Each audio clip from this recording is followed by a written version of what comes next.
श्रीमद्वाग्भट विरचिते अष्टाङ्गहृदये चतुर्थोऽध्यायः। अथातो रोगानुत्पादनीय अध्यायं व्याख्यास्यामः। इति हस्माहुर्रात्रेयादयो महर्षयः। वेगान्नधारयेद्वात विण्मूत्रक्षवत्रिक्षुधां निद्राकाशश्रमश्वास जिह्वाश्रुच्छर्दिरेतसाम् अधो वातस्य रोधेन गुल्मोदावर्तरुक्लमः वातमूत्रशकृत्सङ्गदृष्ट्यग्निवदहृद्गदः शकृतः पिण्डिको द्वेष्ट प्रतिश्याय शिरोरुजः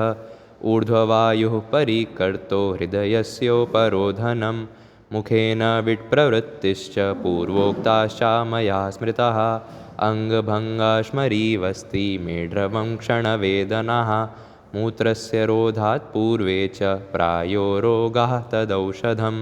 वर्त्यभ्यङ्गावगाहाश्च स्वेदनं वस्तिकर्म च अन्नपानं च विड्भेदी विड्रोद्धोत्थेषु यक्ष्मसु मूत्रजेषु तु पाने च प्राग्भक्तं शस्यते घृतं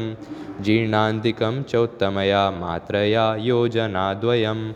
अवपीडकमेतच्च संयतं धारणात् पुनः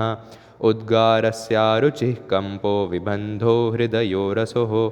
आद्मानकासहिद्माश्च हिद्मावत्तत्र भेषजं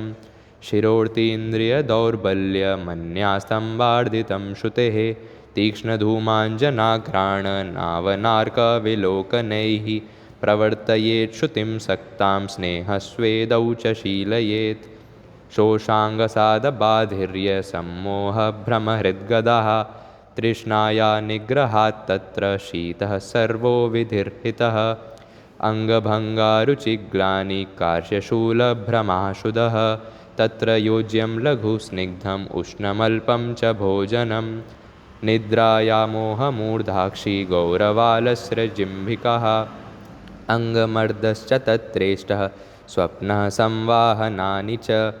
कासस्य रोधात् तद्वृद्धिः श्वासारुचिहृदामयाः शोषो हिद्मा च कार्योऽत्र कासः सुतरां विधिः गुल्महृद्रोगसम्मोहः श्रमश्वासात् विधारितात् हितं विश्रमणं तत्र वातघ्नश्च क्रियाक्रमः जृम्भायाः शववद्रोगः सर्वश्चानिलजित्विधिः पीनसाक्षी शिरो हृद्रुङ्मन्यास्तम्बारुचिभ्रमः सगुल्मा बाष्पतस्तत्र स्वप्नो मद्यं प्रिया कथः विसर्पकोठकुष्ठाक्षी कण्डूपाण्ड्वामयज्वरः सकाशश्वासहृल्लास व्यङ्गश्वयथवो वमेः गण्डूषधूमनाहारा रुक्षं भुक्त्वा तदुद्वमः व्यायामस्तुतिरस्त्रस्य शस्तं चात्र विरेचनं सक्षारलवणं तैलम् अभ्यङ्गार्थं च शस्यते शुक्रातस्रवणं गुह्यवेदनाश्वयथुर्ज्वराः हृद्व्यथा मूत्रसङ्गाङ्गभङ्गवृद्ध्यश्मषण्डताः ताम्रचूडशुराशाली बस्त्यभ्यङ्गावगाहनं वस्तिशुद्धीकरैः सिद्धं भजेत् क्षीरं प्रिया स्त्रियः त्रिशूलार्तं त्यजेत् क्षीणं विड्वमं वेगरोधिनं रोगाः सर्वे अपि जायन्ते वेगोदीर्णधारणैः निर्दिष्टं साधनं तत्र भूयिष्ठं ये तु तान् प्रति ततश्चानेकधा प्रायः पवनो यत्प्रकुप्यति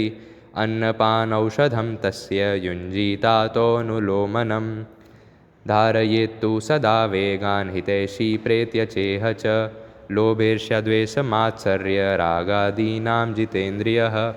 यतेच्च यथा कालं मलानां शोधनं प्रति अत्यर्थसञ्चितास्ते हि क्रुद्धाः स्युर्जीवितच्छिदः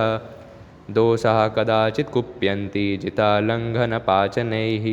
ये तु संशोधनैः शुद्धा न तेषां पुनरुद्भवः यथाक्रमं यथा योगम् अत ऊर्ध्वं प्रयोजयेत् रसायनानि सिद्धानि वृष्ययोगांश्च कालवित् भेषजक्षपिते पथ्यम् आहारैर्बृंहणं क्रमात् शालिषष्टिकगोधूममुद्गमांसघृतादिभिः हृद्यदीपनभेषज्य संयोगात् रुचिपक्तिदैः साभ्यङ्गोद्वर्तनस्नाननिरूहस्नेहबस्तिभिः तथा स लभते शर्म सर्वपावकपाटवं धीवर्णेन्द्रियवैमल्यं वृषतां दैर्घ्यमायुषः ये भूतविषवायग्निशतभङ्गादिसम्भवाः रागद्वेषभयाद्याश्च ते सुरागन्तवो गदाः त्यागः प्रज्ञापराधानाम् इन्द्रियोपशमः स्मृतिः देशकालात्मविज्ञानं सद्वृत्तस्यानुवर्तनम् अथर्वविहिता शान्तिः प्रतिकूलग्रहार्चनं भूताद्यस्पर्शनोपायो निर्दिष्टश्च पृथक् पृथक् अनुत्पत्त्यै समासेन विधिरेषः प्रदर्शितः निजागन्तु विकाराणाम् उत्पन्नानां च शान्तये शीतोद्भवं दोषचयं वसन्ते विशोधयन् ग्रीष्मजमभ्रकाले घनात्यये वार्षिकमासु सम्यक् प्राप्नोति रोगान् ऋतुजान्न जातु नित्यं हिताहारविहारसेवी समीक्ष्यकारी विषयेषु असक्तः दाता समः सत्यपरः समावान् नाप्तोपसेवी च भवत्यरोगः।